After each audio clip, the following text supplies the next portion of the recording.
আসসালামু আলাইকুম, আমি পারভেজ হাসান। আর এই মুহূর্তে আমি আছি হচ্ছে ফেনীতে। আজকে সকাল থেকে শুরু করে কালকে রাত না ঘুমিয়ে ফেনীর মানুষকে উদ্ধার করতে আসছিলাম। আমার মোট 4টা টিম কাজ করতেছে। এই মুহূর্তে আমার টিমের সাথেও আমার যোগাযোগ নাই।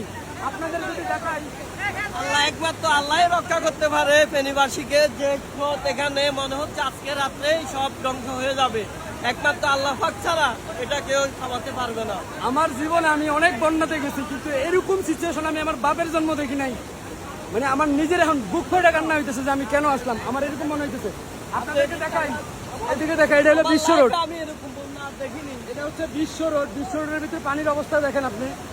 বিশ্ব রোড দিয়ে পানি এভাবে ঢুকতেছে। মানুষ কোন রকম তার জীবনটা নিয়ে পালাইতেছে, মানুষ কোন রকম তার জীবনটা নিয়ে পালাইতেছে। আমরা এই পর্যন্ত 14 গ্রামে কিছু উদ্ধার করছি, কিন্তু সবচাইতে দুঃখজনক বিষয় হলো আমার টিমের সাথে যোগাযোগ নেই। ছেলেগুলো কেমন আছে আমি নিজেও জানি না এখনো। আর এখান থেকে আমরা কই জানি যাইতেছি, হ্যাঁ আমরা জানি কই যাইতেছি। আমরা আরো প্রায় 20-30 কিলোমিটার ভিতরে যাইতেছি, যেখানে চর অঞ্চলে, সেইখানে মানুষগুলো আটকানো। আমাদের ট্রলার যে লাস্ট ট্রলারটা, সেটা হচ্ছে আরো 17 কিলোমিটার সামনে আটকানো। চিন্তা করে দেখেন, যদি শহরের এই অবস্থা হয়, যদি শহরের এই অবস্থা হয়, তাহলে মনে করেন যে গ্রামগুলোর কি অবস্থা একবার চিন্তা করে দেখেন। আপনারা সবাই মন থেকে একটু ফেনীবাসীর জন্য দোয়া করবেন। আর কিচ্ছু এই মুহূর্তে কোনো কিছু আল্লাহ ছাড়া তাদেরকে কেউ উদ্ধার করতে পারবে না। আপনারা একটু দোয়া করবেন তাদের জন্য।